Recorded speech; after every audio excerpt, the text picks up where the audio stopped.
welcome to the Light Gate. We're coming to you live from the beautiful city of New Orleans in Louisiana at the United Public Radio Network at 107.7 FM and the UFO Paranormal Radio Network at 105.3 FM.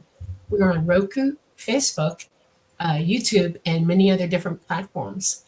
We have a huge audience worldwide on the radio as well as visual. So if we put something up for you to see, we will describe it to those of you who can't. Tonight is open mic night, and I would love it for everybody to just a lot of questions. Use caps, we can see them properly, and we're going to go. Hi, Preston. Hi, Dolly. Hello, everyone. I am your host, Preston Dennett. My lovely co-host is Dolly Safran, and yes, it is open mic night. We were going to have a guest, but he wasn't able to make it, so we figured, you know what? Let's just do open mic night. It's always fun, rather than scrabbling to find a guest. But we have some great ones lined up, I have to tell you. We really do. So yeah, we're just going to have fun tonight with open mic night. I think this is episode 55, so we're trucking right along.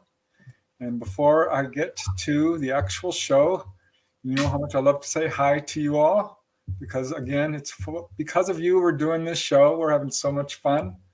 So let's just see who we have joining us tonight. Let's see. We have two Jacks. Hello, two Jacks. Dolly's running away, taking the kitty. Okay. And who else do we got? Brian Morgan and Frag G. Hello, Rat Food. Yes, it has been a while since we did a QA, so we're going to have lots of fun. Hello, Vicky. Thank you so much for all the love. Sending it right back to you. Ooh, I'm going to put a little star in your question right below that, because that is a good question. Hello, Hector. And Blind Psychonaut. I like that moniker. Very cool. Hello, Bim Jim. And Janice Comet. We have a nice big crowd. This is awesome. You guys are so awesome. Let's see, who else do we got? Dawn Curtis. Hello. Hope you're doing well. And Amadeus Schiffer. Thank you, thank you, thank you. Sunny Burnett. And Dolly Safran is here, as you can see. Namaste. And Jacques Dion. Hope you're doing well, Jacques. Namaste. Thank you, thank you, thank you. I just can't thank you enough for your ongoing, endless goodwill and generosity. I'm truly thankful. Much gratitude to you, my friend. It makes a big difference. So thank you, thank you, thank you. Wow, I'm so excited. Let's see, who else do we have? John Williams. I'm here for it. Are we calling in? We're not quite set up. I like that idea. You know, maybe I'll figure out a way to do that. Our producer has to come up with a plan. They haven't done it yet. But for now, we can only do write-in questions. But, you know, I was thinking about sending out links and bringing people on for short little periods of time so they can share their story and do a kind of different type of open mic night. I'll have to talk to our producer about that. But that sounds like it might be fun. All right, Catherine Four Feathers, hello, and Olivia and Finn. Yeah, we are moving right along. It's been over a year. Dolly, I blame her for convincing me to do this show. We had the opportunity, and she's like, we should do it. And I'm like, I don't know. This is going to be a lot of work. But I'm so glad that I did say yes, because it turns out it is, a lot of work, but even more fun. So we're really having a good time with it, I think. I know I am. What about you, Dolly? Absolutely. Absolutely. Star Orchid, happy Monday. What else do we got going on here? I may have already put you up, Dana Matthews. But, Not yet. I'm so sorry to hear your poor pet. No, we all go through this. It's very, very difficult. Thank God there is life after death. We're all eternal beings. Doesn't make it a whole lot easier, but it is the truth. So my blessings to you, Dana. Hello, Louise. Hi, Louise. W. Decker with another wonderful Nation. Thank you, thank you, thank you. Merci beaucoup and muchos gracias. I can say thank you in 3 languages. So, Tack så mycket. tack så mycket for Swedish. Good one, Dolly. Hello, John. Thank you very much. Michael Kennedy with the popcorn. Thank you, thank you, thank you, Michael. Hope you're doing well. Say hello to you know who. Yeah. Hugs. Aussie Jen, hello, and Sukhoi 29K. I better not get in trouble. Hi, Simon. I need to talk to you via email about an important issue, but glad to see you here. It's the latest video. I think there's a sound problem. I'll just tell you right now. Yeah, no sound. Okay, who else do we got here? Susan Aloe. Hi, lovely Susan. Always a wonderful blessing to see you here. All my love to you. Hope you're enjoying yourself surrounded by forest. I know I am. And Michael Kennedy sending his love. Thank you, Michael. Tennessee, Kentucky, Bigfoot. Yes, there is Bigfoot all across the United States. I love Bigfoot. I think they're very cool. I had my own encounter.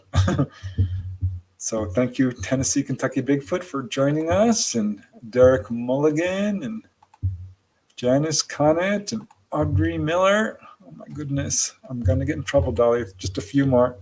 Werder Bremen, thank you for joining us. Oh, I'm so happy to hear you've watched all the videos. That's very cool, because I put out like, I don't even know, 200 of them. There are a lot. Jenny Feniello, and Octopus with No Friends.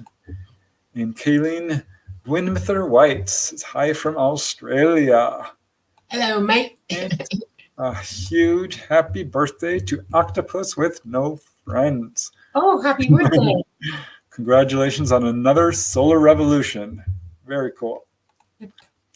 Steve Boucher, our former guest and contactee. Steve, so awesome to hear from you. Hi. Your show is super popular, by the way. Still getting comments on it. Awesome, awesome, awesome to see you here. And then grandmother, hello from UK. Ooh, staying up late. Mm-hmm. I am so honored. And Pogo Joe and Allison Carr. And let me see, I better just get going here because we could say hello forever. Hello, Jenny Lynn and Gizmo. And I'm starring these questions as I go by. Derek Mulligan and Scarlet Fire and Josephine McKinnon and Yoga with Denise. Okay, you know what? I am going to get in trouble because this is going faster than I can keep up with. So Audrey Miller and one more. Raynal Omnicide. So I'm glad you could join us. Very cool. Sounds synchronistic.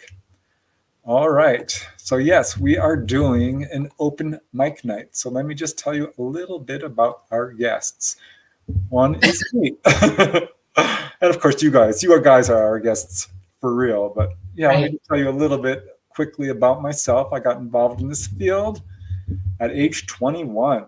That's more than 35 years ago, 1986. Gosh, it's like 38 years ago now. Holy smokes. So yeah, I got involved in this field pretty young when I found out my brother had seen a UFO. Turned out so had my sister-in-law. 2 sister-in-laws saw ETs. At least 2 or 3 friends had very close-up sightings. One involving missing time. At least 3 people at work had seen UFOs. One whose daughter saw grays. Another who had missing time. So that's how I got involved. I joined MUFON within a year. Became a field investigator. Started interviewing people. Wrote articles for 10 years before I put out my first book, UFO Healings, and really never looked back from then. And Dolly Safran has had a really impressive resume. She's a fully conscious contactee. Ever since age 14, she became fully conscious, but had contact from birth pretty much. But has worked as a limo driver, an assistant manager at a Wendy's. That's cool. Zookeeper, bus driver, security guard, nurse, and more, including a civilian worker for the U.S. Department of Treasury and also in the Army as an employee for the U.S. Department of Defense. And she is, of course, the subject of my book, Symmetry, which is still doing well, by the way, still bouncing around in the top seller list. And here's a little scoop. We are working on a sequel. Just doing the interviews right now when we get a chance, because I'm so darn busy these days. But yeah, a sequel is coming, and it's going to have some amazing, explosive information in it that certainly the first one didn't. All right, anything else you want to add about your bio, Dolly? Nope. It's good enough. Okay. Yeah, it's open mic night. So we've got, an hour and 45 minutes now to answer all your questions. I'm going to do my best to keep up with them. So thank you for putting them in caps. We've already got like 15 or 20 ready to go. But I just want to start with a couple of statements because, my YouTube channel is blowing up. It's so awesome. I got a lot of new people in there, and it looks like we got a lot of new people joining us tonight. Already a bunch of you in here in chat. So I just want to say a couple of words about one, evidence. I'm getting a lot of comments like, where's the evidence for all these stories you're telling? These are just stories, they're anecdotal. It's true, some of them are anecdotal, but observation is the foundation of science. When people have an experience, this is the foundation of knowledge. It's how we learn. And it's just not true that there isn't evidence for UFOs. I just want to reiterate this because I know a lot of you already know this, but there's mountains of evidence, and it comes in many forms. It's not just eyewitness testimony. There are, of course, radar return cases where UFOs are caught on radar and visually at the same time. There's also landing trace cases, several thousand of them. And this is very good evidence. It's hard to explain any other way because the ground in some of these cases is glassified, heated to several thousand degrees. And they can tell that an object of many thousands of pounds landed perhaps on railroad ties or in soft earth. Landing trace is great evidence. There's also, of course, medical evidence, including both injuries and healings. Healings are far more common. The injuries seem to be largely accidental. The most common is, of course, some sort of light sensitivity, an after image on your retina, perhaps. That's somewhat common. But healings across the board, more than 300 documented cases. It's great evidence, but there's also electromagnetic disturbances. These objects do affect all kinds of electromagnetic instruments, from car engines to televisions to radios to you name it. It's another form of evidence. There's animal reaction evidence. There's something called angel hair. If you haven't heard of that, it's a sort of spider-webby, cotton candy-like substance, which is a byproduct of the superheated plasma fields surrounding these objects with our atmosphere. And it puts down this interesting substance, which has been gathered and studied in a scientific laboratory, and it's not naturally occurring. This is good evidence. My point is there is evidence. There's implant removal evidence. There's all kinds of evidence. So I just want to reiterate that for those who are new to this field. The only reason people are really skeptical at all is because there is a cover-up that's very well funded, very carefully orchestrated. A lot of time, money, and effort is being put forth to suppress UFO evidence. All right, I'm off my rant, but I just wanted to say that. You have anything else you want to start with, Dolly?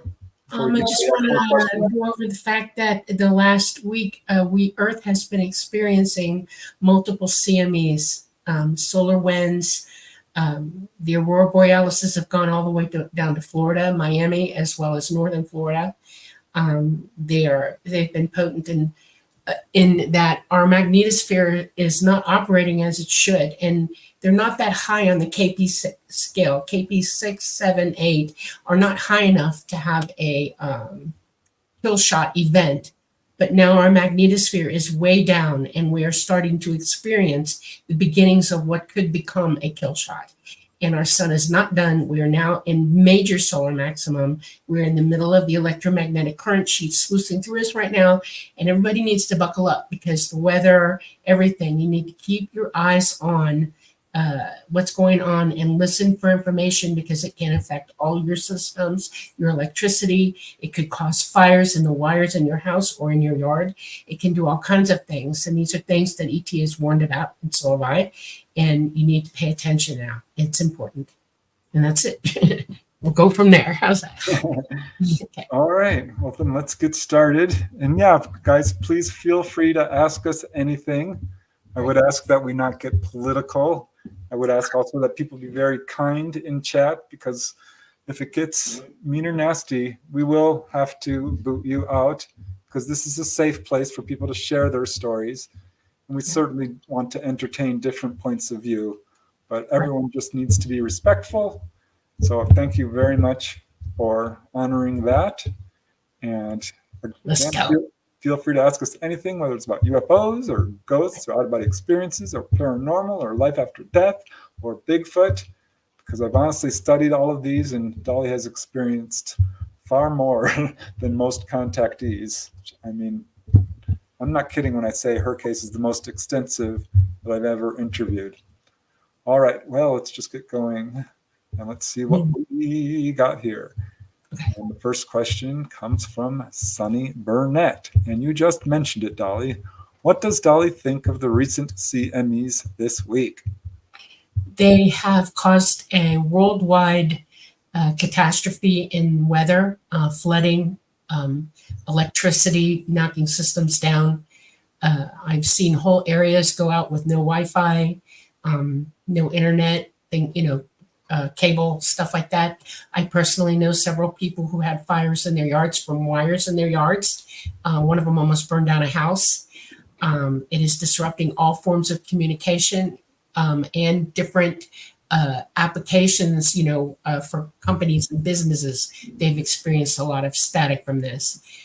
It also has caused, if you were to pay attention, more heart attacks, more people going a little bit upset, causes mental aggravation, things like that. If you've been sick, you might have felt even sicker or dizzy from it. And so these things are happening. And the KP scale right now is not that high, but it is affecting us more because our magnetosphere is down almost 40%. Any more than that, and we have a KP10, and that could be the kill shock. And everybody kind of needs to start preparing to be without electricity. You need to start thinking in your lives about what it is that you're most concerned about surviving something like this. And you need to get a notebook, write it down, start looking up information about what you might need to do for yourselves. There's all kinds of resources out there. I can send stuff out on the internet for people, to get you more interested in this, because it's not if it's going to happen, it's when and how soon. So, okay, that's it. Yeah, well, I think it's significant. I just want to add that this is something Dolly has been talking about for a very long time. And certainly other contactees have been given this information as well. And it's becoming front page news. This is the real deal, folks. Ignore it. It's good to be aware of it. I'm so glad that we are all eternal, immortal beings. Yeah. So I don't think being fearful is going to solve anything. It's an interesting time to be alive on Earth. That's the way I look at it. Fun while you're getting ready for this. Let's put it that way. And if the grid goes down, so be it.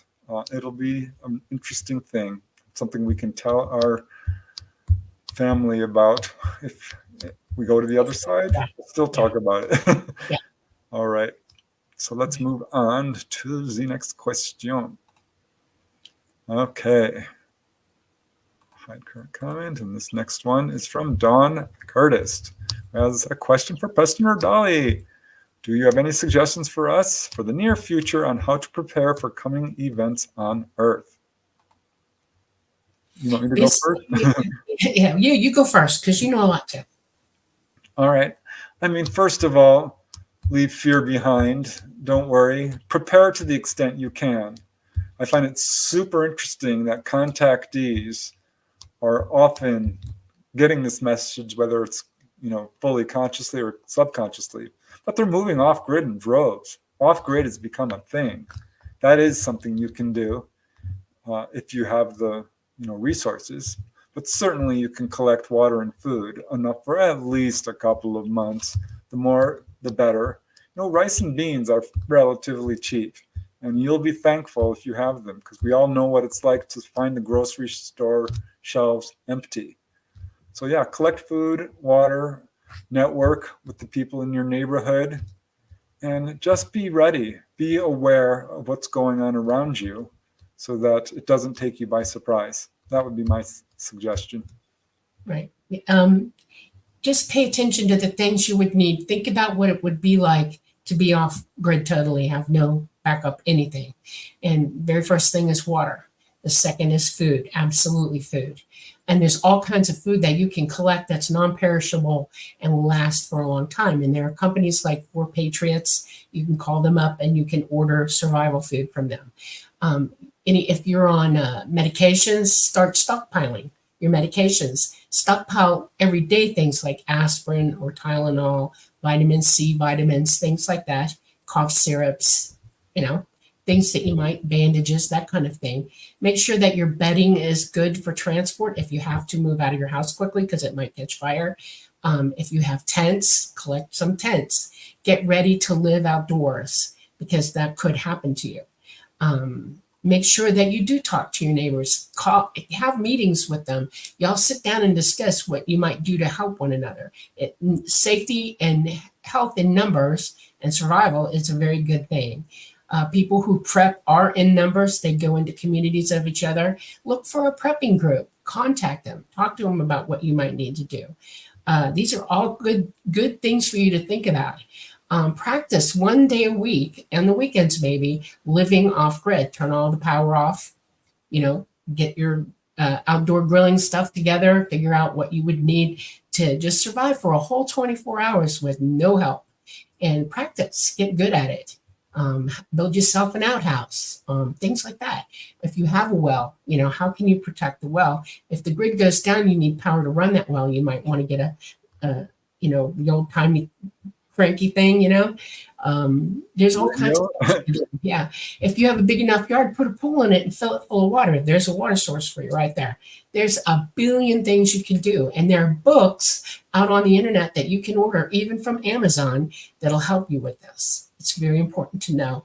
Get yourself a cranking shortwave radio. Get walkie-talkies and Faraday them. Put them in a Faraday bag to protect them so that you can communicate long range with other people. There's a lot of things that you can do. Yeah, I totally agree. All right. Either way, it's going to be interesting. Okay, next question comes from Vicky Campbell. Preston or Dolly or both. Do either of you feel you know your past life star family system? Thank you. That's a good question. You want to go first, Dolly? I know I'm pretty much in understanding of all my past lives. And I wouldn't call them star family. It's just family. All the way across the universe. We're all related and it's just family. And yes, I do remember living off this planet in other parts of the universe in past lives. Not recently. The last 4 of my lives recently were from here. And one not so much. I stayed out of everything for a period of time before I came back again. And it's kind of fun to try to remember things. I'll give you a hint. If you have a proclivity, in other words, a real passion for something that's out of your normal box, your ethnicity, and you just find it fascinating and you just feel like some kind of kinship to it, go into that because that's a prior life trying to ignite in your memory and get you to remember who you are, what you've lived and how you've been. So, yeah. Okay, you go. But if you're an alien from another star system and you're craving ooglots or something that you don't, that don't exist, that could be. But yeah, seriously, Dolly's right. I've studied past lives, and there are little markers you can see in people if they've got a certain proclivity towards foods or clothes or a place. That's definitely a marker. If you have unusual talents, like you can play music like nobody's business, that could point to a prior life. There's all kinds of clues. Phobias can definitely. Yeah, those can show up. That's right. As far as myself, I never really thought about past lives for most of my life. But as a very young kid, I do remember looking up at a used car lot and seeing those little flags that flap in the wind over car lots. I thought, gosh, that looks familiar to me. And I got this weird feeling. And it kept happening until I finally connected it to a past life, which it's like a Tibetan monk or something, because I saw the Himalayan prayer flags on Mount Everest. I'm like, well, that's what I'm remembering. So that was my first taste of a past life. That's here on Earth. And when I had kind of a spiritual awakening in my early 20s, I started having out-of-body experiences. I had a lot of past life recall. I really did, and it was amazing. I have this thing about ships and, shipwrecks. If you look at the bookshelf behind me, there's a whole shelf on just shipwrecks. He's like the expert. No kidding. So that turned out to be a past life thing. Yeah. I remember being a priest in several lives. I remember quite a bit of past lives. I remember being in the Holocaust. I remember being, a slave in the Civil War. That was brutal. I remember being a Native American. These are all, memories I retrieved through dreams, lucid dreams, and out-of-body experiences. As far as ET, yes, I do have a feeling of this. I did have one OBE, because what I would do is I'd go out of body and I'd go to the mirror and I'd look at myself, and you can actually see your astral reflection in a mirror. Not always, but you can. And I was able to do this, and sometimes I go there and no, I was not human. I was completely bald and I had big, weird eyes. I was humanoid for sure, but it gave me an eerie feeling of being in another body, another star system. I can't say it's specifically this or that, but I do remember the feeling of it. And boy, it was one of peace and connectivity and just a completely different feeling of belonging and wisdom. And it was great. I really enjoyed it. And I can tell you, this is something a lot of contactees do talk about. One guy I interviewed, his name is Jay Gardner. He recalled being an ET in a past life. That's true for Tony DeTata, who was on our show. We asked him about it. He's like, oh yeah, I kept having this feeling like I was had a different body, which was not humanoid or not human. So this is not uncommon among contactees, but I haven't fully connected to my own past lives as an ET, but I think anyone can do it. So yeah, just meditate, do astral travel, ask for it, and you can absolutely figure it out. Okay, moving along. Oh my goodness. Okay, next question is from Janice Conant. Dolly, you have said the ETs have left for now. Why do people still see UFOs? Are they all ours? Yes, they are. They are not ET. ET is not even flying drones at this moment. Our sun is popping off, and it's not okay for them to be here in any capacity. They were up to about 6 months ago, but the sun is really in solar maximum now, and they don't want to lose anymore to anything. And so if you see something, it's ours, literally. Point.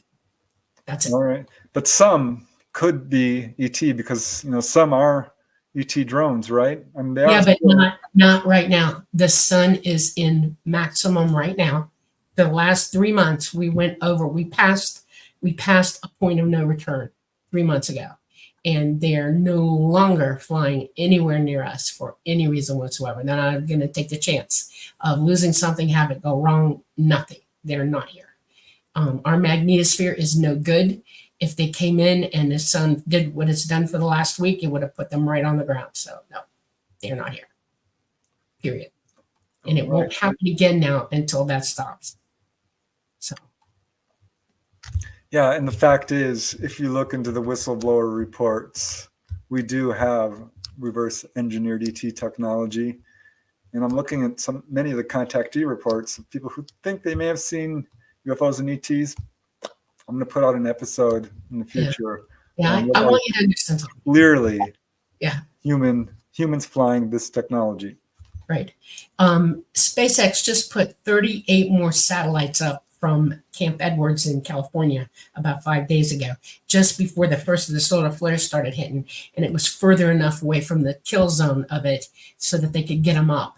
If you know what the count is above your head, I want you to try to find out because it's astronomically high. Anything you see up there moving around now is a satellite. They have 3 different stages of orbit. Some of them are very low Earth flying orbits, and you're seeing things that you're not used to seeing right now because of it. So, All get right. its telescope, start looking. Okay. And do me a favor. I want everybody, if you're going to put your eye on the sky with a camera, put the camera on a tripod or put it down on a solid object. The more you move around, the more pareidolia you're going to get and think that it's moving. It's not, unless it's a satellite. Put it on a stage or a tripod or something that you've created to hold that camera perfectly still and do wide angle, and then you'll see what's really going on. Okay? It'll give you a better chance of identifying what you're looking at. Okay. That's good advice. All right, here is a question from Vicky Campbell. Did you have an opportunity to see the Northern Lights phenomenon recently? I didn't. I'm too far south.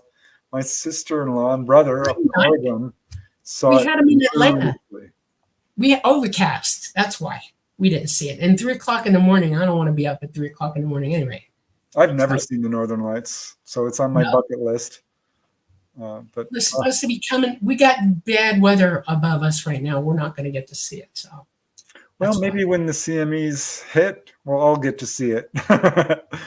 Not Northern Lights, but it'll be something. I mean, if you look up the Carrington event, people were seeing stuff in the sky. They were seeing aurora borealis and electricity in the sky like crazy. Yep. Okay, moving along. And here is a next question. It's from Bim Jim. Who will write a dictionary of terms to talk about the paranormal? Please, please, please, please. I wish somebody would. I might have to do it because this field, UFOs in particular, is suffering from semantic disaster. I won't use that term UAP. I hate it. I think it's a distraction. I know some people are saying, oh, no, this is, I think you mentioned this. People are using it, Dolly, to describe reverse engineered craft. That's why the government did it, so they can tell the difference when they're talking to themselves. Yep. I think it's nonsense. Yep. And the term UFO is going to stick. It's not going away. We all know what a UFO means. I think it's synonymous with extraterrestrial craft. Yep. Not to say that everything up there is extraterrestrial. Do you want to talk a little bit about this? Because it's driving me nutty. That which does not want to tell you the truth has to use terminology to conceal the truth from you. And a UAP is concealment of the truth. They don't want you to know that they have back engineered. They're not going to own up to it. Even though we all know about it, they're still not owning up to it.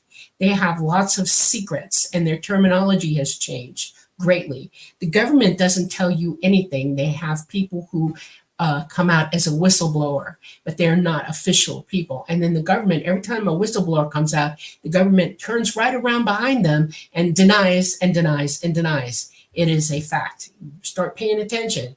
They're never going to tell you the truth. Never. Now, what you might think that will happen is they're going to have a false flag. That's what they're gearing up for. And one of these days, you're going to hear security, okay? International security. We're all in trouble, and they're going to blame ET for it. And they're going to use their equipment, their technology to make you see UFOs in the sky when there are none. So good luck. You need to be up. And yeah, a good book of terminology, a good book of explaining what is and is not real is a good thing to do. I agree 100%. I like this term from Silent Listen. I'd rather be a ufologist, not a you-apologist. Exactly. Yeah, we do need to find words to better describe all of these phenomena. It's gotten ridiculous. Right. Yes. And just as an aside, because there's this is off topic a little bit, but it's something I'm pretty passionate about because I'm getting a lot of people saying, you know what, you're calling these extraterrestrial, you don't know they're extraterrestrial. I think we've got enough evidence to say that, yes, some of this is extraterrestrial. And when you've had your own experience and been on board, well, then you know. So I know that there are other theories out there, everything from interdimensional stuff to time travelers to crypto-terrestrials and Jacques Vallée's theory of an intelligence that wears different masks. I get it. I think, honestly, I'd like to ask Jacques Vallée a few questions.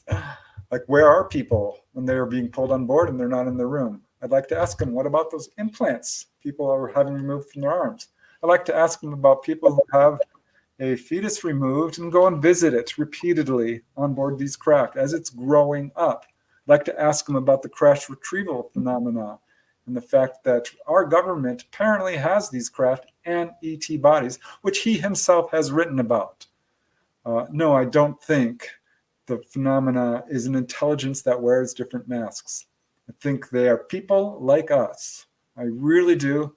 I think the evidence speaks loudly to this. I'm not going to say every entity out there is an ET because I don't think that's true either. There are elves. There are little people in every culture. There's Bigfoot. There's interdimensional creatures out there too. But there are absolutely ETs. So, you know, a lot of people are writing me on my YouTube channel saying, oh, no, you're naive if you think this is extraterrestrial. Well, it's my assessment based on years of research and interviewing people. And I can tell you most contactees that I've interviewed feel that they are dealing with extraterrestrials. All right, another little rant. I thought this was the time and place for it. So there's that. Okay, so sorry if I offended anyone, but I do think we're dealing with ETs a good portion of the time with these UFOs. Okay, moving along. Frag G, question for Dolly. Where will the rescued humanity be taken to? Is it in our dimension? Yes, it is. You're a third dimensional entity. You were born in the third dimension. You can only survive in the third dimension. I have real personal experience with that. It is going to be literally outside of this galaxy. You will be taken to another galaxy where life is occurring, and it's going to cross our universe. It's about halfway through. And it will take a very short time to get there. You will all be taught what to expect and what to know, what you need to know. You will be given what you need and replanted in a place where you can survive. And it is determined by your knowledge, your skills, your gifts, things like that. Everybody has a chance at a new life on another planet somewhere else to survive outside of this galaxy. This galaxy's got huge problems right now, and you're just going to have to be moved clean across. So that'll be cool, though. Okay. Okay. Moving along. I'm very interested to live on another planet. That's like science fiction. That would be so cool, but real. Okay. Let's see what we have here from Louise. Regarding out-of-body experiences, how do you concentrate if pain and insomnia get in the way? Oh, yeah. That's a good question. I can answer that, personally answer that to you. I've had some real boo-boos in my life, and so I deal with pain on a constant basis. And yeah, it's hard to divorce yourself from it. Basically, what you got to do is remember that you can heal yourself to a great extent, and that's what you should work on first. Don't worry about how you concentrate. Just learn to meditate.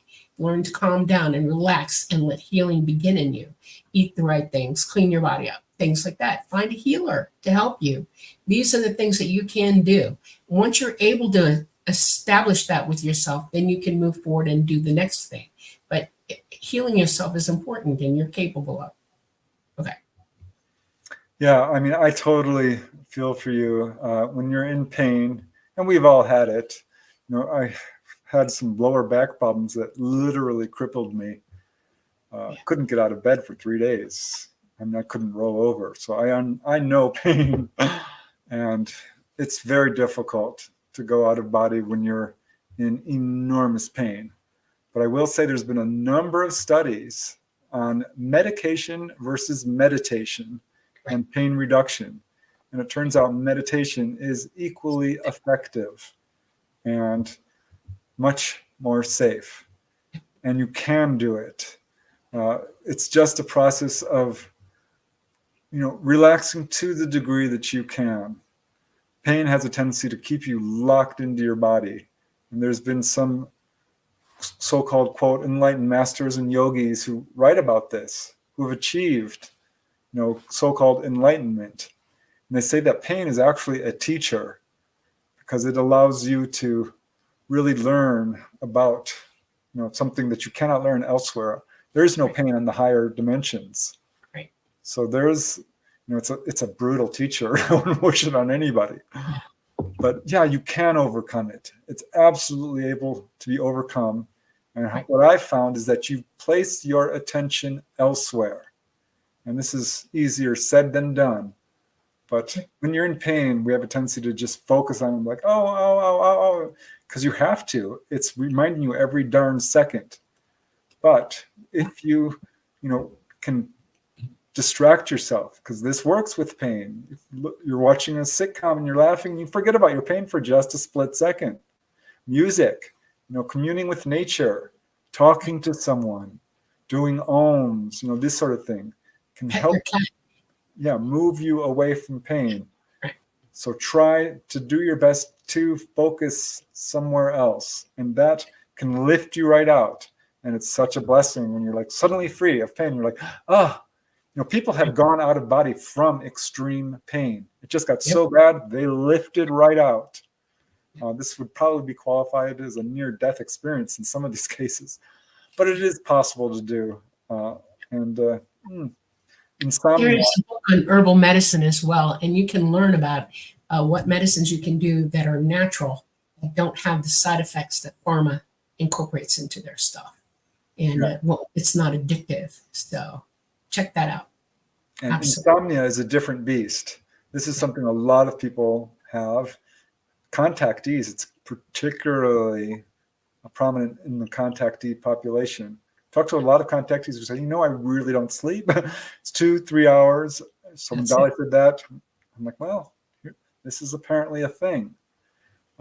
Sleep, can be completely overcome. There are people who don't need to sleep. This is super rare, but there are accounts of it. Yeah. Well, there's reasons for it. When you're wide awake, in other words, when your consciousness is on board all the time, I don't have a separation of consciousness and physical mind. I hear everything is talking to me all at the same time. I hear it all. And I don't need REM sleep as much as most people do, because my consciousness is already in control and it operates on top of my physical mind. So 2 hours of good sleep a night is all I really need. And then the rest I'm wide awake. And that happens when you develop your abilities. Psychic ability precludes the need for deep emotional restorative REM sleep, because your physical mind is not controlling 100% of the time. It's your consciousness that is at that point, and it's different for you. So try that. Think about it. Another reason to become, psychic. Use your ability. Yeah, a lot of insomnia is because basically we have this stream of consciousness that's racing through our mind at all times, and it consumes us. So one thing you can do to overcome insomnia is, beyond physical relaxation, mental relaxation.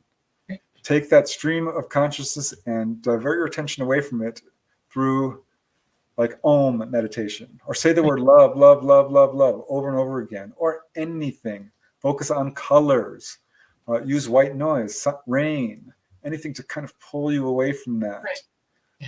Try to just step. Let all the physical mindsets go. Buddha used to say this, read about Buddha and how he did it, because basically you're literally letting go of everything and your consciousness turns on and it's there and it overrides you at that point. It shuts you up.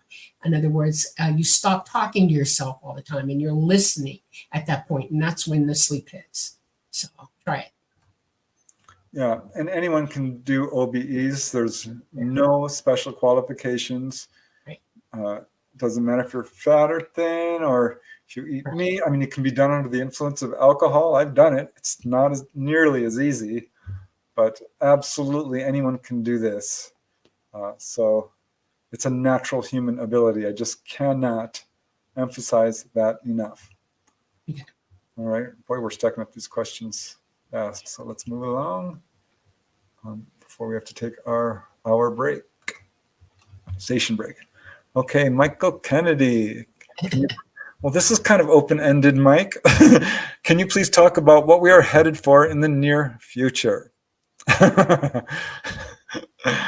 All right. I think we're probably heading for some social unrest. That seems to be the norm for Already humanity. there? Yeah. I think we're going to have severe weather, and we're beginning to see that. An increase in earthquake, volcanic activity. We're seeing that. So I think there's going to be, a rough time ahead. So that's just basically what the ETs have been warning us about. Also looking at supply chain breakdowns and failures, food shortages, money issues, government issues. I mean, it's pretty much all chaotic right now and chaos, and it's probably going to get worse very rapidly. I think we're going to see a lot of people waking up to their own abilities too. Yes. People waking up to the ET presence. I think there's going to be a lot of good things happening at the same time. Right. So I don't know. Cool if we all woke up at the same time, then a lot of this stuff that they got planned is going to go down by the wayside because nobody's going to let them get away with it at that point because everybody's awake. That's what I kind of keep hoping for. We all chose to come here. I don't think life on Earth is an accident. So we came here to learn some tough lessons and live some interesting times. So let's have fun with it. Easy to say when the world falls apart, but hey, we're here. May as well have fun. Okay, Star Orchid 8. I would like to know about body markings. For example, needle-like punctures in semicircle underfoot. All right. Well, I can talk a little bit about this. This is something a number of contactees do report. We have to be careful here because Dolly's got some pretty strong opinions on this. When I show her scoop marks and stuff, she's like, my labs. And I think you can tell a lot of the times because when someone has a mark caused by ETs, which does happen, it heals very quickly. It's almost always painless. I mean, it can literally scar over in a day and then it disappears. I've seen this happen. A girl at work came in and she was pulled on board by Grays and they told her, we're going to cut your arm. And she was fighting them the whole way. She ended up ultimately concluding it was a positive experience for her, but it was initially very scary. And she showed me the scar and it disappeared so darn fast. And I've heard this from another guy. He had diabetes and his wounds take a long time to heal. He had one of these body markings and it was gone within a day. I think this is significant because you can use this to determine, was this caused by ETs? Is this a bug bite? Is this, a problem with MILABs, military abductions, which is a thing, unfortunately, because they do target contactees and basically make it very confusing for them to determine what's going on. So that's my opinion on that. I think they're basically related to healing and implant procedures in a number of cases. You got any thoughts on that, Dolly? I think you covered it pretty well. ET does not leave injury. They only leave something that's healing right away. In other words, they've done some good for you and it's healing. It's like you got to go have surgery to have your appendix taken out. You're not in trouble anymore. You're healing. And there's a huge difference between that and something that is burning, pocked, bleeding, things like that. That ET doesn't do that to anybody. That is a MILAB or some other weird kind of thing that's happened to you, military maybe. I don't know. But ET only does things that help us heal. That's it. All right. Okay, I'm going through these questions as they appear. So if I haven't answered your question, it's probably because I haven't gotten to it, but feel free to ask it again. Tom, I think I see your question like 3 or 4 questions down. So I didn't see that. We're getting to it. Okay. The next question comes from Vicky Campbell. Preston, can you share your Bigfoot story, please? Thanks. Sure. I'll keep it short because I have told it before, but I met this lady who is a contactee who called me up one day. She says, Bigfoot's harassing me. It's in telepathic contact with me. It's walking around the house. It stinks like dirty socks and death and garbage and smelly feet and death. She just gave this very vivid description. Said it's bothering the neighbors, the horses in place are going crazy. This is in Acton on the north side of LA, the National Forest there. It kept coming to her house over and over again. She saw it, look in the window on the same night that her son saw it, climb the tree outside his window, snapped a branch that big. I went over there and I saw it. And her roommate saw it looking in his window. One night it came and put a boulder on her roof. I mean, this is a real honest-to-God Bigfoot case. And she's like, Preston, I think it's trying to kidnap me. They don't do that, do they? I said, no. There are no recorded cases of kidnapping. Turns out I was wrong. I was new to Bigfoot. There are some cases. It's super rare, but it does happen. But she's like, I know where it lives. I can show you where it lives. So I went up there. We drove. It's right off the 514 freeway, about 3 miles to her house. And then we drove down this dirt road about another 3 miles directly into the LA forest. We got there about dusk, and she was pulling out all the camera and sound equipment because we were going to record this. I walked around in front of the car and I'm surveying the area. There's this huge canyon. It goes really steep at, literally 45 degrees down and then up. And I'm just looking around when I hear this roar. And, I grew up next to cougars. Our neighbor kept cougars in a cage. It was sad, but yeah, I've got books and books on bears. I've watched everything I can on that. I was next to a lion when it roared in the zoo. This was none of those. This was a very loud, persistent, multi-tonal roar, which lasted a good 20 seconds. I honestly thought it was a jet moving overhead. And then it roared again. And I could kind of pinpoint where it was. It was in this gully, this canyon, where Wendy said that this being lived. And I went running towards it because I wanted to see it. And she completely freaked out. She became hysterical. Like, what are you doing? Don't run towards it. We're leaving. And she says it roared 3 times. I'm pretty sure it was twice. But man, oh man, I'll never forget it because it resonated in your chest. So that was my Bigfoot encounter. It was an audible encounter. But yeah, they're real. Okay. And I know Dolly had one too. She heard a Bigfoot roar up in the Stone Mountain, Georgia. Is that right? No, in Pine Mountain, Georgia, in the FDR State Park. Okay, moving along. Oh my goodness. Michael Kennedy, thoughts on Dr. Greer's recent whistleblower release? Good for him. I don't agree with everything he's put out and said. In fact, there's some of it that just, no, I don't agree. But I think he's doing some really important work on the quote disclosure front, giving people a platform, the whistleblowers. And he's dead set to get some of this information out. So, I know he's posting it on his website and trying really hard to bring attention to this subject and the fact that our governments do have ET technology. So, yeah, I think it's good news. Your thoughts, Dolly? Anybody who's trying to bring the truth out is doing a good job. That's what I think. I don't agree with everybody's platforms 100%, but everybody's got to try. So go, keep going, Okay, moving along. Guys, I'm trying to get to all the questions, so please be patient. There's quite a few of them, but I think now is a good time to do a quick station break. I want to let you all know that you're watching The Light Gate. I'm your host, Preston Dennett. My lovely co-host is Dolly Safran. We're doing a Q&A tonight. Ask us anything, and we'll try to get to all these questions. We'll probably speed through it towards the end, but we want to give our answers as detailed as possible. But yeah, you're watching The Light Gate, and we are streaming live on the United Public Radio Network at 107.7 FM from the beautiful city of New Orleans. Also, the UFO Paranormal Radio Network at 105.3 FM.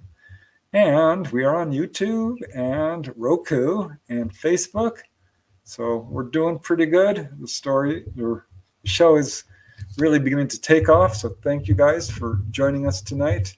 We've been talking about all different kinds of subjects, everything from CMEs and disclosure, reverse engineered government stuff, OBEs, and Bigfoot. So yeah, ask us anything and we will definitely try to get to it. Okay, moving on from Dr. Greer. This is just a comment. One or both of you are double Taurus. Am I a double Taurus? I don't know. I am a Taurus. No, you're not a double Taurus. Okay. And no, I'm not a double Taurus. I'm a Taurus whose moon is in Aquarius and my rising sign is Sagittarius. Preston's moon is in Pisces, which is weird because we both love the water like crazy. We're water people. And Taurus is fixed, land. So yeah, we're kind of a mixed up Taurus. Let's put it that way. Yeah. All right. Now moving along. What do you attribute the halo effect to following an ET encounter? I'm not familiar with that term, the halo effect. Are you talking about seeing halos around lights? If you want to elaborate on that, I might be able to answer. But the Oz effect, that's when everything goes completely quiet.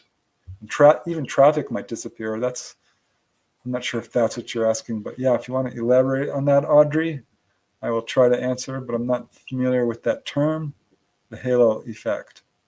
So I'll try to look for your answer if you want to. I will say this to y'all. The phenomenon of weather going on at the same time you see, in the past have seen UFOs. Basically, whatever weather is in place when a UFO is coming into it, you could have a hazy day, a very dry day. You could have a storm front coming through. There's all kinds of things that would affect how you see the light from a UFO. And you have to take those things in effect. Like when you're taking pictures of the moon, sometimes the moon looks like it has a halo. Well, there's a lot of ice crystals up there with it, and it gives that glowy effect. And you can have that kind of weather going on when a craft comes down and it looks like there's ice crystals all around it, a halo. So there's reasons. Okay, Dolly, I have a question for you, which came in by email. I almost forgot. Oh. It's from someone who is actually asleep right now, and he's going to watch the replay. I forget his name. I wrote it down. But he wants to know how long, I love this question, how long do the little AI grays live? And how long do they endure if they're not alive? It's indeterminable. I have never known one unless it's been damaged to be taken offline, not used. They last forever. They're very sturdy, even though they're easily manipulated by human beings, in which you can break them easily. I'm 66, and my two original that have worked with me my whole life are still with me. So yeah, I don't know. I don't have a real answer for that. I know that the tall grays live longer than 1,000 years, and these guys were made to last. So there's a lot of them. They are the workers of the entire universe. Every ethnicity, ET, dimensional, all of them use them. And it's because they can take the heavy loads of gamma radiation outside of a magnetosphere. So yeah, they can take all kinds of real, radiation punishment. They have like a liquid that they drink that keeps them going. And I've never known one to go down unless it was injured. So.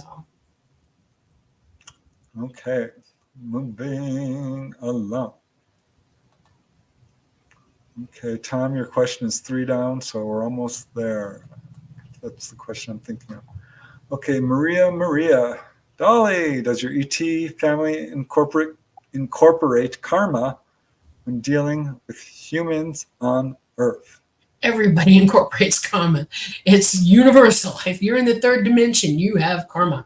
We're all here to learn. And karma is part of the term used to describe how that learning occurs. And yeah, everybody has karma. ET has karma as well. They're in the third dimension with us, and yep, they have karma too. They may be more advanced than we are, and they may understand it differently from us. In other words, their advancement affords them the ability to avoid bad karma. But yeah, everybody has karma. It's a condition of being in the third dimension, period. Cool. Yeah, I agree. I've heard it actually mentioned by word from people I've interviewed with, the contactees have used that word, karma. So I thought that was super interesting. Okay, moving along. Olden Dufton says, I've had a very strange encounter I'd like to share with you, Preston. May I contact you via email? Yes, of course. My email is my name and the word UFO, prestonufo@gmail.com.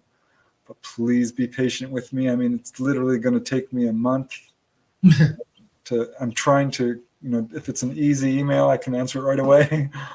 But when it comes to, an interview and trying to, investigate someone's case, I'm putting a lot of those on the back burner right now until I catch up. But yeah, absolutely do contact me. I'm always open to hearing people's stories, answering questions. So yeah, I try to answer every email I get. So if you haven't heard back from me, please be patient. Okay, moving along. Samantha is saying, has God sent Christ or another son to home planets to save them from their sins as well? Would he not do this for all his children no matter what? So I guess the question is, does Jesus appear on other planets? Okay, I love y'all, okay, and I'm going to be really, really, really honest with you right now. I want you to consider what I say. You don't have to believe me if you don't want to, but I would like you to consider what I tell you. Religion has been used to make you think differently than you would normally think if you were using your abilities and operating on a different level of consciousness. Jesus Christ was an anointed master. And what I mean by that is that he is an ascended individual, entity, person who was come here to teach. And everything that he said and did has not been chronicled exactly as it should have been. And mankind, in its infinite reasoning, good and bad, have rewritten what Jesus actually said and did. If you understood how the universe really works, and that we are all of us together in source, we are all children of the universal mind, what you think of as God. We're all equal in that, and that we have different levels of ascension and understanding and wisdom. And a lot of us have come back over the years trying to help each other maintain or the ability to gain wisdom, to gain morality, to gain what you need to know to get off of this rock and or any rock in the universe that's at this level. And I want you to consider whether you think for yourself, whether you are an operating person who is capable of making your decisions for yourself, soundly for yourself, and understanding that you have to gain wisdom, you have to gain morality and ascend yourself. Because as we are right now, we're not anywhere close to being what we should be. And anybody that tells you that you have to believe something or somebody else to attain those things instead of doing the work for yourself is not telling you the truth. And I want you to think about that. And that's all I'm going to say. All right. I'm going to give Rick Schatz cuts because of the generous super chat. So I'm going to just jump to this question and move on to the rest in order. So thank you, Rick. Truly appreciated. And he's asking, Dolly, is it possible to call on a specific race of ETs to show themselves? Okay, let's not use the word race. We're all the same race. We're all human. A group. Yes, if you're developing your abilities and you're making the call out psychically for somebody to contact you, they will. I want you to be careful though, because you got to know who's answering you. You have to be developed enough to understand that what's coming back at you is what you asked for. We're on a planet where everybody's conscious, whether you realize it or not, and you're capable of transmitting almost anything to anybody, anywhere, at any time. And there is also a type of entities that live with us or people who do not have your best interests at heart here. And you might make the call, they hear it, and they answer you, and they're the last thing you want to have answer you. So develop your abilities, learn to hear the all mind, the universal mind. That will tell you the truth, and you'll know it when you hear it. There's no doubt in your mind when that one touches you. Okay, go for that one first. Ask it to help you learn to really amplify your abilities, to exercise your ability and get good at it. And then ask for a specific person, entity from somewhere to talk to you. But in the meantime, remember that whatever you ask for, you're going to get, but you don't always know who's answering you, and you have to be good enough to understand what that answer is. So be careful. Okay. All right. He says, thank you. Very cool. Yeah, I mean, you can absolutely make contact. It's all about consciousness and telepathy. Okay, moving along. Oh, I think we already covered this one. And this question is from Tom. Possibly saw an orb fly in front of you when you were talking about OBEs in your recent Grant Cameron interview. I timestamped when the orb comes across you on his video. I have seen a few orbs. Once I was talking about my mom during my OBE episode, and I actually saw this orb. Like, whoa. And I think that may have been her. Sometimes I think, when the light's right, it catches a dog hair or an insect. I don't know. I'm a little iffy on some of the orb photos that are coming across. I know there was one. I'm not sure I looked at the one on the Grant Cameron interview, but I'll check it out. Because I was talking about OBEs. And talking about these kind of stuff can attract spirits to you, and they can appear as orbs. But yeah, when the light's right, a tiny speck of dust can light up and look like an orb. A light bulb. That's and right. Something is actually moving in a very intelligent way and persists, I'm skeptical. But I don't know. I'll check it out. So thank you, Tom. And moving to the next one. Kimberly Matthias. What are the bony crab creatures that would prick my skin and take blood samples? What was that about?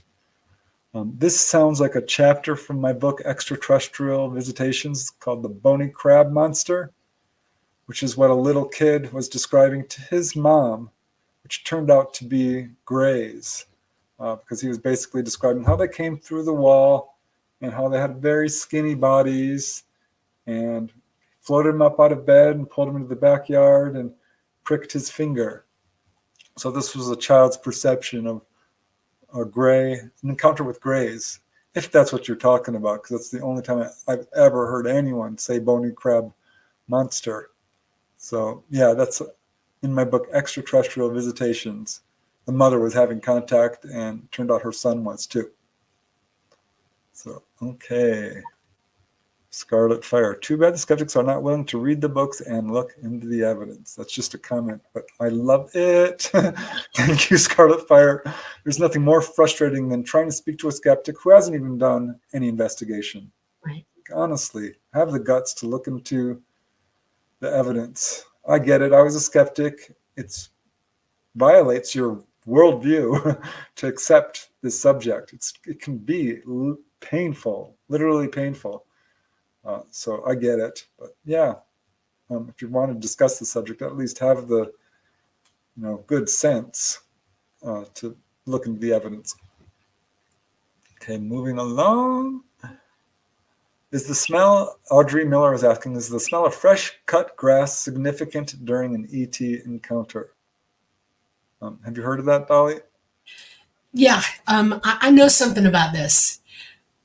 First of all, human beings have olfactory nerves in their mouths. Your tongue doesn't just taste, the top of the roof of your mouth does, up into your nostril. You have a big nerve up there, your olfactory nerve. And the number one smell that every human being can identify without even thinking about it is cut grass. Any kind of cut grass, weed, germ, anything, green grass, you name it. If it's been cut, you can smell it. And you can smell it for miles sometimes if the wind is blowing right. ET will sometimes, when they visit, have an ozone that smells, when they're coming down, that smells just like cut grass. And it's because they're interacting with the flora and the fauna as they're coming down, and it's either cutting it with an energy field or it's warming it up so that it emits that odor. And yeah, everybody smells that smell and goes, oh, that's, and they start associating with them. So yeah, the number one human smell on the planet is cut grass. And ET can make that as they're coming down, the ship can create that aroma that you all pick up. So Yeah. they identify. Yeah. I did actually an episode on the smell of UFOs, and it was really interesting because a lot of people who are taken on board do smell organic odors. People have smelled the ETs, and the fact that they're smelling organic odors, I think, points towards these being living organic beings like us. Right. And people also smell electric odors and ozone and chemical odors sometimes, which points to these objects being machines, metallic craft. So I think there's a lot to learn from odors in association with this phenomena. Right. I'll tell you a secret about the Greys too. They have really, really good senses of smell. And one of the things that they do, how a brand new mom, all moms know this. You can smell your baby and you know your baby from every other baby on the planet. That baby smell is your baby smell and you know it.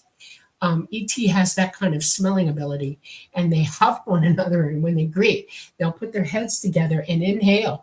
And I can tell who you are by your scent. I was taught this by them, and it's really wild. It's like if you're going to use one of your senses, use it really well.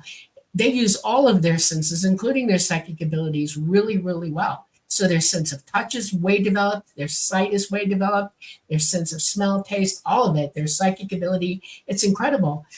Ask yourself, if you don't have those abilities here, why? Why are you being dulled down to where you can't perceive it properly? And it could be the chemicals in your food, the chemicals in your water, da da da da da da da da. Clean up, get pure, and be shocked at how suddenly you come alive with the ability to sense everything. Okay? All right. Okay, moving along. This is from Ben Riley. When the CME, coronal mass ejection event takes place, will it be possible to save electronic devices using Faraday cages? Or will it be completely useless? It depends on the level and when it happens. We have the ability to Faraday things now to a certain degree. But once that KP energy level goes beyond 30, even 80, you're doomed. It's done. It's gone. Nothing Faradayable here at that point. 10 miles straight down, and that's the kill shot that they're talking about. So right now, Faraday what you can, so that these storms that we're having are not affecting your equipment. Okay. But there is coming a day where that KP is going to be high enough to fry us all the way through to the inside of our planet. So yeah. But yeah, Faraday. Get a Faraday blanket. Protect your body from it. You're being affected by it as well. Get a Faraday cap, get a Faraday blanket. And when you know there's solar storms coming up, cover up your body. It affects your heart. It affects your mind. It affects your memory. It affects all kinds of things. We're vulnerable to it. That's why people are more angry during these storms and crazy and doing weird things. Think about it. Read up on it. Please read up on it. It's interesting to understand, and it'll help you make decisions about how you're going to deal with all of this. Okay. All right, moving along. This is from Tom K. Question: do you believe in heaven and hell? Can I go first? Yes. I'm going to give a short one-word answer as yes, but not in the religious sense. I'm not a religious guy, but I have had out-of-body experiences, and we go to a place when we die that is heavenly. The colors, the air itself sparkles. You are permeated with love. It is absolutely descriptive to say, descriptively correct to call it heavenly, because it really is. It's gorgeous, beautiful, yeah, wonderful place you can possibly imagine. You couldn't be in a bad mood if you tried. And I became curious because, reading the works of Marilyn Hughes and other people who've done astral projection, Robert Monroe, they talk about lower realms. And after I started to get good at this, I'm like, let's do this. Let's go as low as I can get. And yeah, there are what I would term hellish realms, not so much lakes of fire, but people trapped in their own despair, their own depression, their own anger. Mostly it's that, their own addiction. So people who are just earthbound in a bad way, to the point where they won't even pay attention to what's going on around them. They're so turned in and self-involved and just Right. in a bad state. It's a real problem. And if you start getting good at OBEs, at some point you're going to start rescuing lost souls, earthbound souls. So in that sense, yeah, I think there are hellish realms, and it goes up from there to where it's, not so bad. It's like Earth on a bad day. A lot of people don't know they're dead. Some, you go up another level, they do know they're dead, but they can't fly. They can't, do telepathy or telekinesis or all the natural abilities that you can do in the heavenly realms.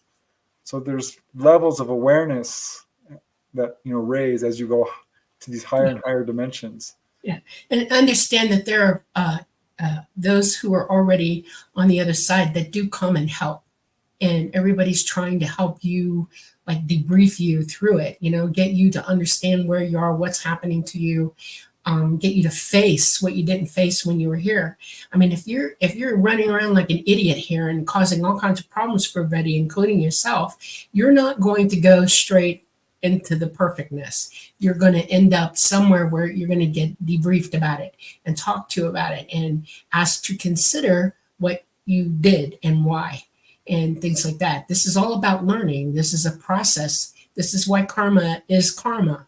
If you don't fulfill your purpose while you're here, while you're learning and achieve what you could have achieved, if you jumped out of it or quit too early or just didn't do it, there's going to be talking to you about it and getting you to see it and understand it. There's no free ride anywhere. Energy is not, as you've been told, 100% free. Those of us who are energy itself have to work the energy to have the energy keep going. And it's important that you learn that and learn it quick so that you don't sit on your keisters while you're here and do nothing to help yourself. That's why it's important to understand that you're responsible 100% of the time for everything you say, do, feel, everything, how you help others, how you don't help others. This is a real thing. Karma is important, and working it, healing yourself, getting through this will get you better to make it to the other side and know what's going on and be ready to take the next step, because you'll recycle back here without even knowing what you did if you don't. And that's how people talk about reliving the same thing over and over and over again. It's like, why can't I get out of this? It's because you're not paying attention. Pay attention, right? And Scarlet Fire, I think you're absolutely right. Upon your death, your soul migrates to the vibrational level you were living on Earth. So absolutely. Okay, Audrey Miller has come back to explain what the halo effect is. Why do contactees experience increased psychic ability for a couple of weeks following an encounter? I've heard it called the halo effect. Oh. That's super interesting. And I think what's going on here, I'm sure Dolly has some opinions on this, but I've certainly noticed it. And I think what's happening is when a person has an encounter, it's very much an enlightening experience, and your bioelectric field has been enhanced, or you've been given more access to it. Because when you're on board, you're speaking telepathically. Your psychic abilities are fully charged. And you come back and then boom, boom, boom, it's still going on. You might have poltergeist-like activity. You might start seeing ghosts or shadow people, having dreams come true. So yeah, this is caused by the experience itself. It's natural human ability. Right. Well, okay, let's take it one step further. You know why you can say it's happening and you can describe what's happening, but why it's happening, the nuts and bolts of it is important to understand. When you're a baby and your parents are teaching you language, you hear the language the entire time you're in your mommy's tummy, and you're kind of pre-programmed to come out and learn to understand your parents and communicate with them right away. And everybody works to help you get to that point. And when you start communicating, everybody keeps communicating and communicating. If you're not using your psychic abilities and your parents aren't using those with you, it falls to the wayside. You don't go there with it. If you don't use it, you lose it. It's like language. If you don't speak the language fluently all the time, you'll let it go to the wayside and you'll speak another language, and then you'll become slower at it and can't communicate. Psychic ability is the same way. When you're in proximity and they're helping you, it's like you've got the phone number, you're on the line with them, and you're using your ability. But the minute you hang that up, do you know the number to get back to it? No, because you don't have somebody here helping you reapply that over and over and over again. So use it or don't use it. If you don't use it, you lose it again. It's your natural ability, and energy used is energy amplified. Your mind is an amplifier. It's a transmitter. And if you're on and you've turned the switch on, it's going to bloom and work, and you get used to having it on, and you don't think about turning it off anymore. It's just there, it's on. But the minute you don't think about it, it goes away. And if you're not used to it, it'll go away really fast. So it's not a halo. It's you literally hanging up the line and not going back to it. So think about it that way. Think about that. If you have contact and you are suddenly, oh, wow, I can do this. Keep going. Find people. Don't let it stop. Say, I want to talk to you psychically. Let's practice. And keep doing it until you are on 100% of the time. That's how this works. Okay? All right. Okay. We're getting through the, I know some of you are like, answer my question. We're getting through it. There's 50 lined up. So once it starts getting closer to the end, we'll go through them much more quickly. Okay. But here is one from Werder Bremen. Question to Preston or Dolly. The ships are very distinctive in design. I've seen them from afar in the woods in Germany. 15 feet or more tall and looked a bit like dinosaurs, just brown. Well, they can take on any appearance they really want to. So I think if that's what you're talking about, it's not really a question, is it? Find it interesting you're seeing them in Germany. I would love to hear more about that. No kidding. Because Preston's had an interesting time with getting German accounts. And it's because they're either not reporting it or it's just not happening. And it might be a little bit of both going on. So yeah, you should send him a email and tell him what you know. Literally, anybody from Germany, if you have something to say about this, give him an email, because he's a researcher par excellence and he wants your stories. He wants to know what y'all know. So help out. Okay, here's a question. Yeah, we're going to have to start going through these rather quickly because we have half an hour left and we still have 40 questions, 47. So what was Dolly's past life on other planets like? Oh, okay. I really did. I was a tall gray. I came here to do this. I felt the need to be involved, and I came back for this reason, but I was a tall gray. I lived on Enema in the Orion system, and I lived several lifetimes doing that, mostly learning and understanding how life works and that kind of thing. I have an absolute memory of going to other worlds as an entity, tall gray, and seeing unbelievably cool animals. I'm an animal nut. I've been one throughout eternity, and I love them. And so I remember seeing lots of really cool stuff. And that's mostly my thing. I also remember being Anunnaki. I did have wings in a lifetime, and it was a long time ago. I mean, way back. And I was a guy, not a girl. And I have memories of being a Roman guard. I have memories of being an Amazon here.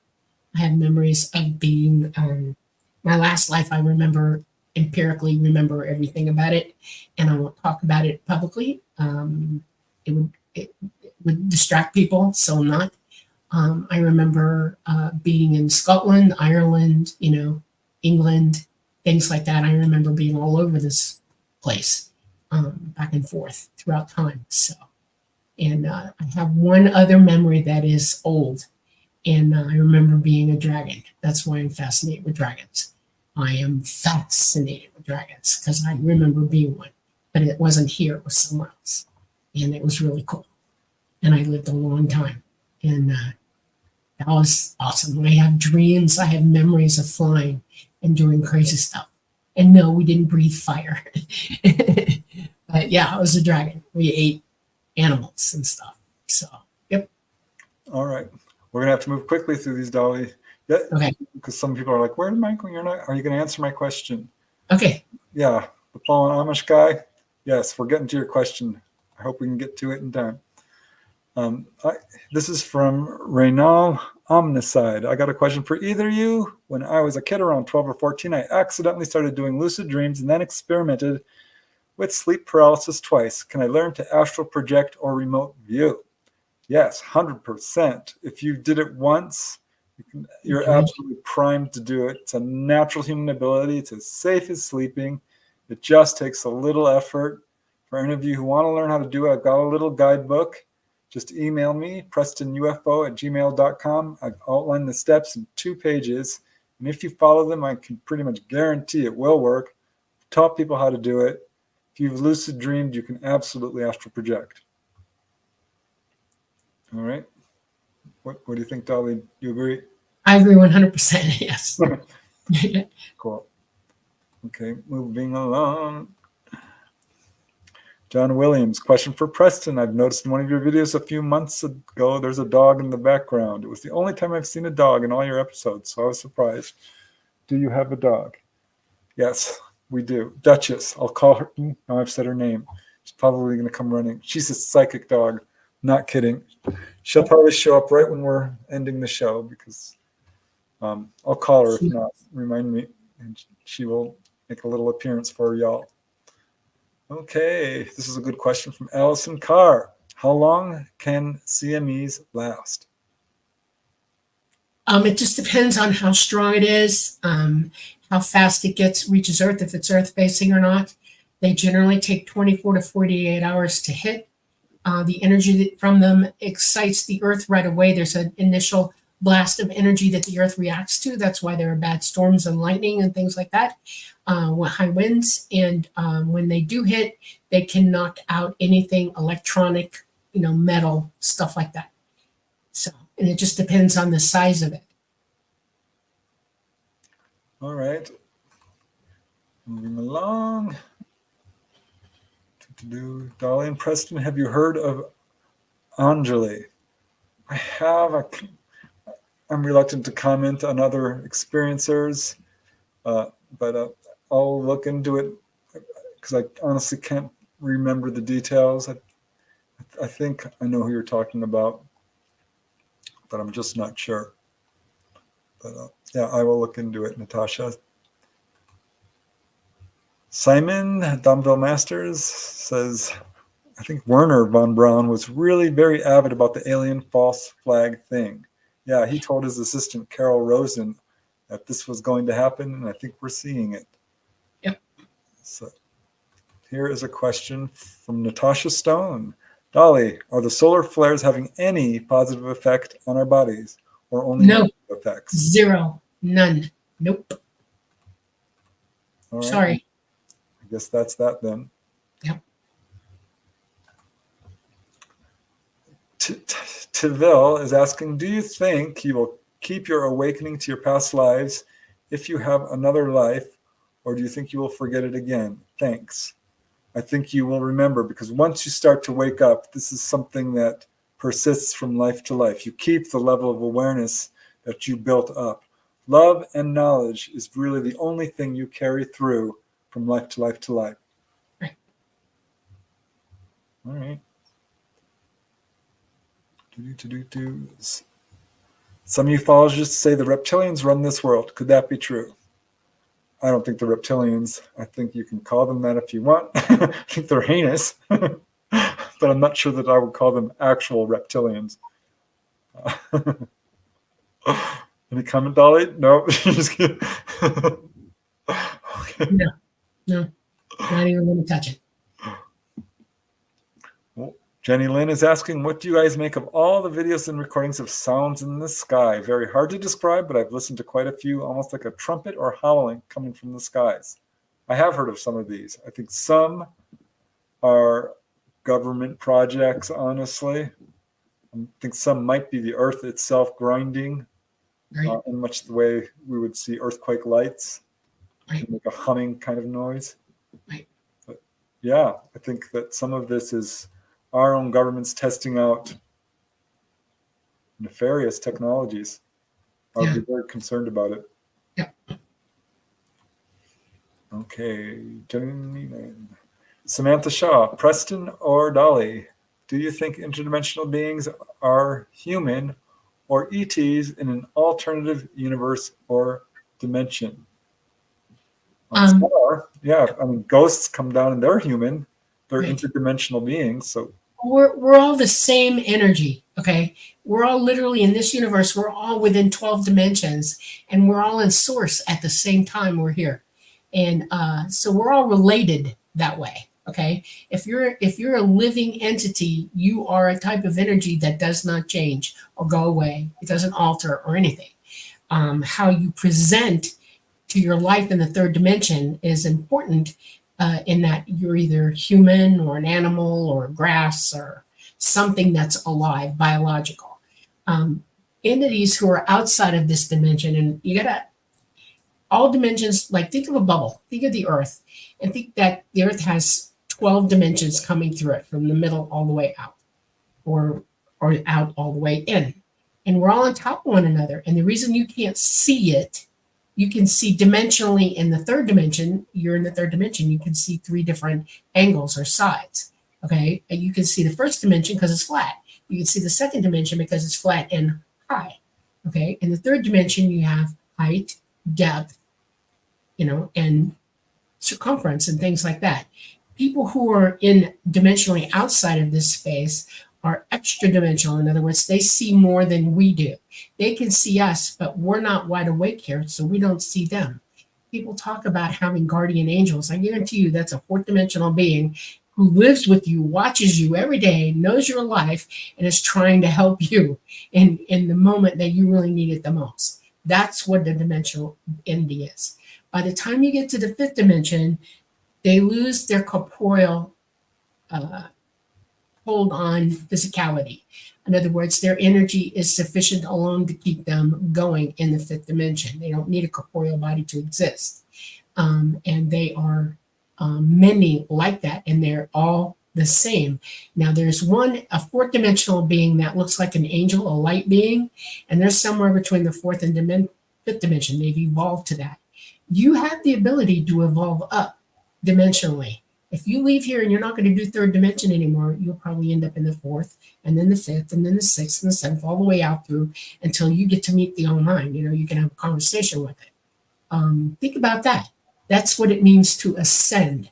You're ascending the dimensional spaces as you acquire wisdom and knowledge and ability. That's what that is. Okay, we have 40 questions left and 20 minutes, so we can do each one in 30 seconds. It's not going to happen, but we can try. Okay. Okay, Brian, Preston, Dolly, what are your thoughts or feelings on one of the beings visiting us? Are they really from the future? No, I think so. absolutely not. No. ET, when you're outside of time and space, outside the third dimension, you can see all of it at the same time, but you don't get to experience it physically. Only the third dimension physically experiences itself. Everything in the past to us is empty space now. It doesn't exist anymore. And everything in our future hasn't happened yet. We're not there yet. And it's because the third dimension is so gravity heavy and solid that you can't do that. If somebody from the future tried to come through in the third dimension to get here, they would not make it. They would die. They would cease to exist. So no such thing. Simon's asking, are the ant people ET or Earth indigenous? This is a Native American oral tradition about ant people. So I think this is back a long time ago that the Native Americans interacted in a much more open way, and had a greater understanding and a relationship with ETs than perhaps we do today in modern Western culture. Yeah. No, I don't think that they're Earth indigenous.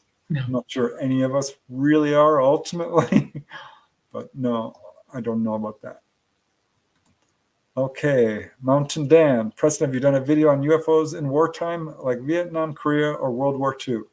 No, not specifically. It does come up occasionally in some cases. But in fact, I'm covering one in an upcoming video. But no, not specifically. It's a good idea, though. I will look into it. Okay. Next question. Let me just make sure this is...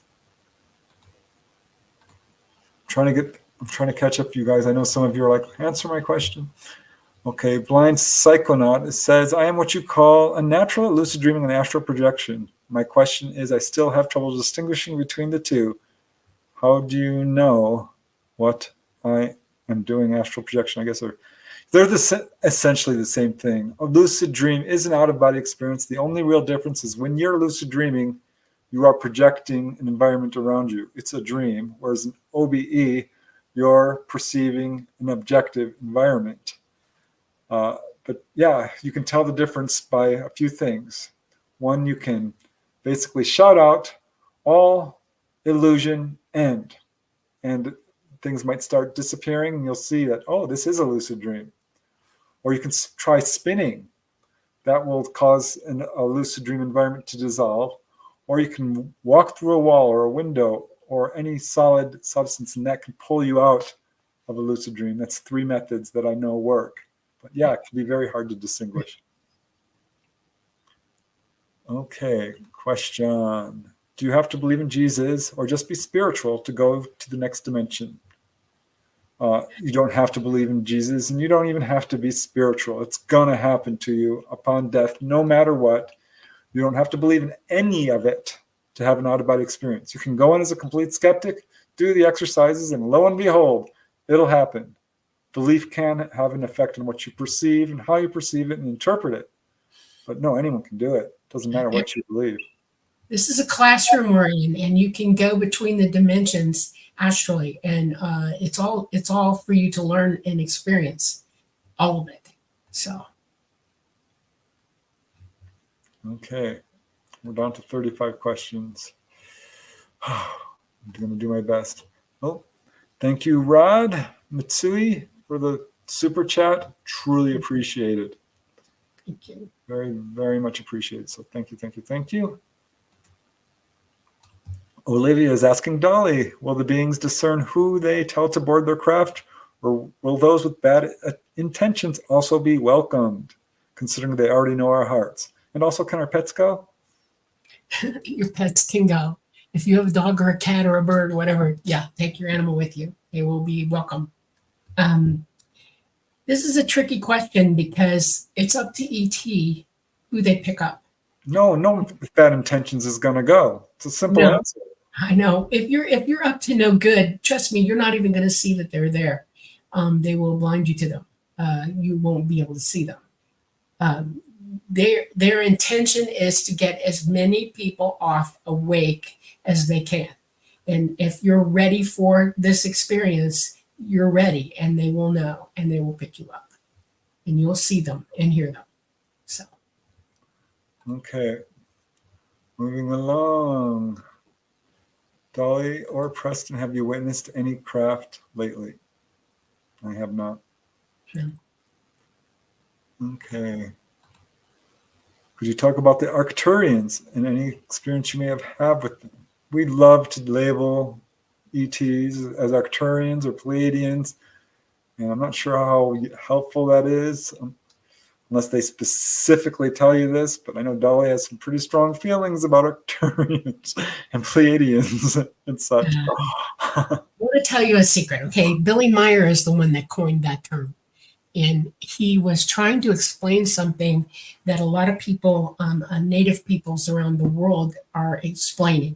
And that is when you look in the sky and you point to the Pleiades, okay? And they say, that's where we're from. What's really happening is you were taught to point there. ET taught them that's about the part of the sky where you come from. But it's not the Pleiades, it's what's behind it. The Pleiades is a star nursery. It is gravity heavy, and the stars in it are too big to support life of any kind. They're too close together. They're moving in a straight line together like an arrow, and nothing can survive the magnetism that's in that star group. Nothing. And so there are no quote unquote Pleiadians. This is a myth that has gained unbelievable misconception and speed, and people just automatically use these terms without thinking about the truth of the situation or understanding science behind it. There is a star system behind the Pleiades. It's the Delphi system, and life does occur there behind it. So you can't see it without special optics to get back behind the Pleiades to see the Delphi system. And it's only certain times a year that you can really view that system. And that's where a lot of our native peoples originated and came from. Okay, we have to move on if we're going to get through all the questions. Okay, I'm going to give you science all night long. Okay, go ahead. And let's try to do this next part rapid fire, okay? Okay. Silent listen. Dolly, what were the lights Melinda Leslie was seeing for months in Sedona? She said they were possibly coming from a deep underground military base. Well, probably. Maybe. I wasn't there. I don't know. I would have to be in contact with her and have a long discussion and ask her many questions to be able to answer that. Sorry. You know, it's right. Next question coming from Vicky Campbell. Dolly, do you see auras around people and objects? Yes. If it's biological and alive, oh, you bet. I can see the aura of the sun. Like if the sun's on a rock and that rock is starting to get really, really hot, I can see the energy coming off it. It's not the same thing as an aura, though. I just see energy moving around it. I see biological energy as auras, and everything has one. Plants, birds, dogs, cats, trees, everybody. We have auras. So, yes, I do see them. Thank you, Bad Cat. I appreciate it. And yes, some Bigfoot can be a little bit hostile. I don't think they necessarily hurt people, but they're territorial. Yeah. Okay, Dolly, what's the oldest alien species? Well, yeah. Actually, I would say that the fifth dimensional entities that I know of, like Talata, is the oldest that I know, and that's because they are ancient beyond ancient, and they have exceeded the third dimension into the fifth dimension. So they're the oldest, them and light beings from the fourth and the fifth dimension. Here in our third dimension, I would dare say that we've had experiences with would be the Anunnaki. They are the oldest. All right, moving along. Allison's asking, Preston, can you describe what happened when you look in the mirror during your OBE? Was it strange, or were you one with it, so to speak? It's really interesting. I've done it many times. When you start seeing doubles in your dreams, your OBE. It's a big thing in the beginning. And yeah, you can go up to a mirror and look at it, and it's crazy because you can see yourself as different people, past lives, as you normally look, as you look when you're younger, because you can basically age regress. And yeah, you do feel a weird, it's hard to describe. I mean, you really just have to experience it yourself. But it's amazing. It's all kinds of fun. The stuff you can do OBE is off the charts. Okay. We're going to go through this real fast, you guys, because we got like 25 questions and 10 minutes to do it. TNSN5. How do contactees make contact? Through consciousness, telepathy. Yeah. I can only speak from my personal experience. When I was young, they made contact with me. I gained the ability to know when they were coming. I could hear them coming. I would be mentally contacted by them. I am now still in contact with Talana and Mama and Micha, who's being way out in the universe. It is interesting to me because it's like they're just there. I hear them. I've communicated with them so much that it's like an instant phone call, a psychic phone call that I can make. Now, I don't always have contact when I want it because they're busy and they're ignoring me and I have to wait for an answer. Or sometimes I'm busy doing something and they contact me and I have to either reply or say, give me a minute and come back to them because it takes a little bit of brain effort to stay with them in contact and have the conversation. So, but that's how it works. It's all psychic. All right. I'm deleting some of you guys in chat. You know, be nice. Yeah. If you're going to be rude, you're not going to be allowed to speak. One another. It's okay. Okay. J.R. Amadeus Schiffer. I'm a multiple paranormal experiencer since a little kid. What would that label me besides special? Normal. That would label you normal. That's the way we should be. Yeah, definitely. You're okay. You're a contactee and you're normal. Everybody's contactee at one time or another in life, some more than others. And if you have memories of it, good for you. You know, keep going. Develop. You got this. Okay, White Dragon says, Preston, I know of people that were taken to Inner Earth and told they had a plan due to CME activity. I was told that this will not happen. What can you say? I know nothing about this, so I really couldn't tell you. I'm going to say something. There's no inner Earth. I'm sorry. Let's get scientific here. You need to understand what pressure is and heat. And our planet, you go down about a mile and that's all you're going to get. It's going to start crushing you. There is no inner Earth. Anything anywhere close to where they're talking about would kill you instantly. Your body couldn't handle it. Okay, we're down to 20 questions or so we might be able to get this done. Are the geomagnetic storms getting worse? Is there going to be a Carrington event next year? Probably. It's coming. Let's put it that way. Right. BW, are dimensions in the same space as we are? Yes, absolutely. We're on top of one another. You're in the same space. Okay. Nicholas Snyder, you've been asking about, I heard about Nordic woman coming down to Earth and hooking up with some dude. I wish this would happen to me. What are the chances? I want to summon a Nordic woman. And you asked how you can do it. Well, you can through meditation. Consciousness is the way. If it's meant to be, it will. If you have a connection with them, who knows? It could happen. Ultimately, we all have our own pathways towards contact. So yeah, meditate on it and who knows. Okay, Simon Domville Musters. Preston and Dolly, what is your take on crop circles? 20 seconds, Dolly? 90% of them are real. ETs are real good at them, and they can put one down in seconds. They plan them. There's sometimes their answers to questions scientists have to put them out there, and they give them an answer. They're real. Yep. Yep, I agree. And you can tell. I mean, they've scientifically proven it. Yeah. Question from Taville. Question, if you have an awakening to your past lives and astral... Oh, we already answered this. No, you will remember. Right. Okay. Preston, are you a MUFON field investigator still? Technically, yeah. I've got my card. I pay my dues. I took the test. I missed 2 questions out of a couple of hundred. I did really well. I don't actively work with MUFON. I do still speak at local groups and occasionally for the main group. But I'm pretty much an independent guy at this point. But yeah. Okay. Nicholas is asking again, is there any way to summon an alien? Please answer. Yes, through meditation. Honestly, that is the best way. Right. Okay. What else do we got here? Here is a question from Pierre B. Not sure if you've already answered this, but in your experience, what is the best way to identify and protect yourself from negative entities? Does saying the name of Jesus help? Well, only if it gives you power. Yeah. Negative, anything negative is not going to tell you the truth. And if you're using your abilities, you'll hear the lie. Okay. You'll feel that it's negative. When I see auras, I can tell if you're negative just by looking at your aura. And all you have to do is ask 3 little questions. Are you telling me the truth? Who are you? I need to know. And then the third one is, do you plan to do me harm? Because when you're psychic and you're hearing them psychically, they can't lie to you. You'll hear the truth.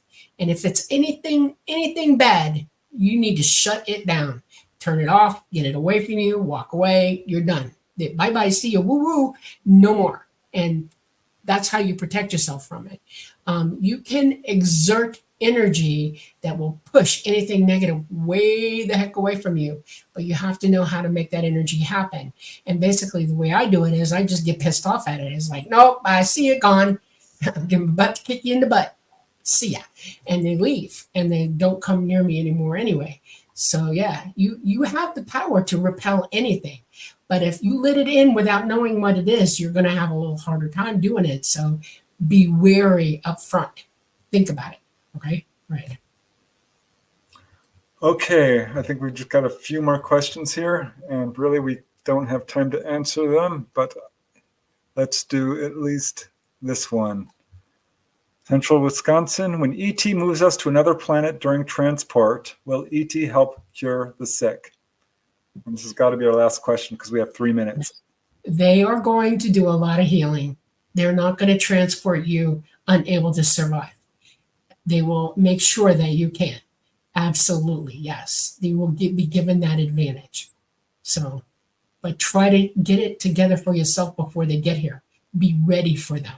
Survive, because you don't realize that there's a huge calamity about to happen, and you have to be here when they come.